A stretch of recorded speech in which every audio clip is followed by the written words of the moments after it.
Di awal episode, kita diperlihatkan seorang dokter bernama Dr. Scuman yang berada di sebuah desa terpencil, di mana dia sedang menggedor-gedor sebuah rumah.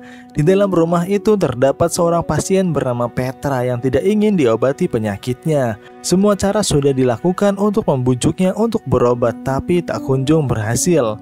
Lalu tiba-tiba ada seseorang yang menghampiri Dr. Scuman dan memberitahunya kalau baru saja ada kecelakaan dan harus segera ditangani. Setelah itu Dr. Scuman pun langsung bergegas ke klinik desa tersebut. Tapi sesampainya di sana, korban kecelakaan itu sudah dirawat dan diobati oleh seorang dokter yang langsung pergi ketika dia sudah selesai merawatnya. Dia adalah Dr. Tenma. Dan sebelum meninggalkan pasien itu, Dr. Tenma meninggalkan sebuah uang untuk biaya pengobatan pasien tersebut. Dr. Scuman yang tidak terima diberi uang seperti itu karena dia telah mengabdikan dirinya untuk desa itu pun mencari Dr. Tenma. Dan setelah berkeliling desa, akhirnya dia menemukan Dr. Tenma dan Dieter sedang makan di sebuah rumah makan. Dr. Scuman pun langsung mengembalikan uang Dr. Tenma dan dia mengira kalau Dr. Tenma adalah dokter yang berasal dari rumah sakit elit di tengah kota. Tapi walaupun begitu, Dr. Scuman tetap berterima kasih kepada Dr. Tenma. Lalu tiba-tiba di tengah perbincangan mereka datang seorang polisi di warteg tersebut, dan polisi itu ternyata adalah anak dari Petra, pasien yang tidak ingin diobati penyakitnya. Di sini Dr. Scuman yang mengenal polisi itu pun langsung berbicara kepadanya kalau ibunya tidak ingin diobati dan meminta tolong untuk membujuk ibunya. Tapi polisi itu tidak mau karena percaya umur ibunya masih panjang. Lalu saat sedang berbicara dengan Dr. Scuman, polisi itu pun melihat ke arah Dr. Tenma yang ingin segera pergi karena takut polisi itu mengenalinya. Tapi saat polisi itu bertanya kepada Dr. Tenma tentang identitas dirinya, Dr. Scuman pun berkata kalau namanya adalah Dr. Chan. Dia adalah adik tingkatnya di perguruan tinggi. Dan polisi itu pun langsung mempercayai begitu saja apa yang dikatakan Dr. Scuman. Setelah itu Dr. Tenma pun bertanya kepada Scuman kenapa dia menolongnya, dan jawaban Scuman adalah untuk membalas kebaikannya karena telah merawat korban kecelakaan itu. Dr. Tenma pun sangat berterima kasih dan ingin membalas kebaikannya, di mana Dr. Scuman pun memintanya untuk berkeliling desa untuk melihat-lihat pasien yang ada dan membutuhkan pengobatan, di mana Dr. Tenma pun dengan senang hati menolong para warga. Lalu scene pun berpindah ke kantor polisi, di mana polisi yang sebelumnya bertemu dengan Dr. Tenma pun diberikan list daftar buronan oleh atasannya. Dan di sana terdapat nama Dr. Tenma. Dia pun langsung berkata kepada atasannya kalau dia ingin menangkapnya karena dia melihatnya di sebuah rumah makan di desa.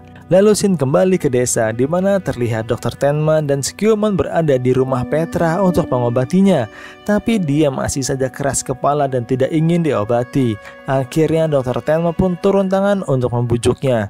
Dengan beberapa kata-kata manis seperti Anis, Dr. Tenma berhasil membujuknya dan dia pun mulai memeriksanya. Dan setelah pemeriksaan awal, Dr. Tenma langsung tahu kalau kemungkinan Petra mengalami pendarahan otak. Dan tidak lama setelah itu, Petra pun langsung terjatuh dan tidak sadarkan diri. Dia langsung dilarikan ke klinik desa. Tapi klinik itu tidak memiliki peralatan yang memadai untuk melakukan sebuah operasi.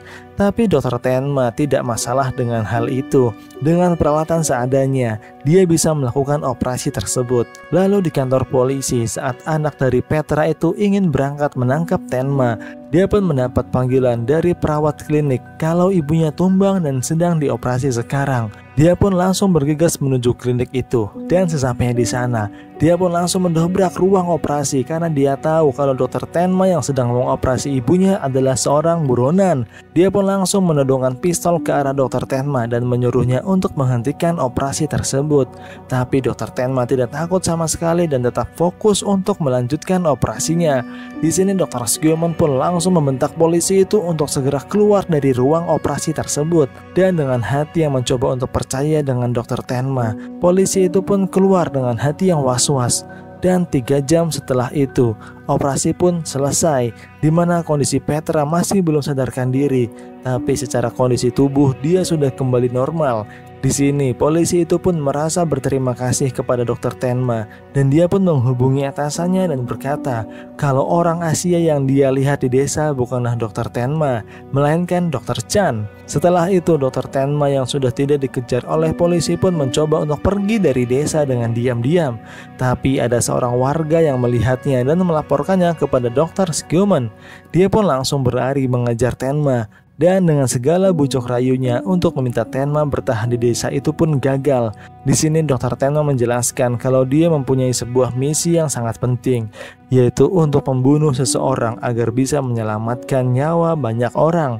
Dan Dr. Tenma dan Dieter pun langsung berjalan untuk melanjutkan perjalanan. Lalu scene berpindah di mana diperlihatkan detektif Lunge sedang melakukan penyelidikan tentang seorang bernama Boltzmann yang diduga menjadi pelaku pembunuhan seorang pelacur, di mana Boltzmann ini adalah orang penting di pemerintahan. Oleh karena itu, detektif Lunge yang sedang bertemu dengan sekretaris dari Boltzmann sedikit mengalami kesulitan untuk bertemu dengannya, dan dia juga mengalami kesulitan untuk menyelidikinya karena mendapatkan tekanan dari atasan yang menyuruhnya untuk berhenti. Tapi dengan semua tekanan itu, detektif Lunge tidak menyerah sedikit pun. Bukan karena rasa keadilan ataupun jabatan yang dia incar yang membuatnya seperti itu, tapi dia hanya tertarik dan penasaran dengan pelaku tersebut.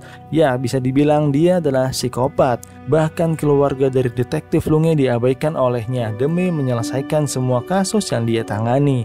Istri dan anaknya pun mulai kesal dengan tingkah lakunya yang tidak pernah peduli dengan keluarga. Bahkan dia tidak tahu kalau anaknya hamil di luar nikah dan istrinya berselingkuh. Tapi detektif Lunge terlihat tidak peduli dengan semua itu. Ini terlihat ketika istri dan anaknya ingin pergi dari rumah dengan berbagai alasan. Lalu tiba-tiba detektif Lunge ditelepon oleh sekretaris Boltzmann, di mana dia ingin memberitahu semuanya terkait Boltzmann. Tanpa memperdulikan keluarganya, detektif Lunge pun langsung pergi begitu saja ke lokasi kejadian.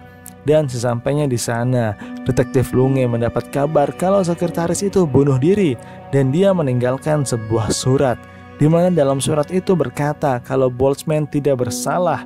Dan atasan detektif Lunge yang mengetahui isi surat itu pun langsung berkata kepada detektif Lunge kalau semua kasus yang dipegang olehnya dipindahkan ke detektif lain. Dan akhirnya detektif Lunge tidak mempunyai apapun untuk diselidiki selain Dr. Tenma. Walaupun kasus Dr. Tenma sudah ditutup bertahun-tahun yang lalu. Lalu scene berpindah ke rumah Eva, mantan tunangan dari Dr. Tenma, di mana saat ini terlihat di rumah Eva ada tukang kebun yang sedang membersihkan rumah Eva, dan dia tidak sengaja melihat foto dari Dr. Tenma. Lalu tiba-tiba Eva yang sedang mabuk siang-siang itu pun muncul dan berkata, pria itu adalah pria yang menghancurkan hidupku. Namanya adalah Tenma. Dia membunuh ayahku dan kabur. Dia berkata kalau dia dijebak dan menurut Tenma, anak kecil bernama Johan lah yang membunuh ayahku. Apakah semua itu masuk akal? Dengan emosi yang menggebu-gebu, Eva menunjukkan foto Johan bersama ayahnya. Lalu tukang kebun itu berkata, apakah kamu sudah memberikan foto itu ke polisi? Hal seperti itu bisa menjadi barang bukti yang membantu penyelidikan. Tapi Eva tidak ingin memberikan foto itu ke polisi dan dia percaya kalau Tenma lah yang membunuh ayahnya. Di mana Eva juga percaya kalau Dr. Tenma memiliki dua kepribadian seperti yang dikatakan oleh detektif Lunge. Lalu scene berpindah ke kantor polisi, di mana detektif Lunge yang sedang meratapi nasibnya itu tiba-tiba didatangi oleh Eva. Eva yang datang dengan emosi itu meminta detektif Lunge untuk terus menyelidiki Dr. Tenma. Dan Eva berkata, Tenma adalah satu-satunya pria untukku. Jika aku tidak membunuhnya, aku tidak akan bahagia.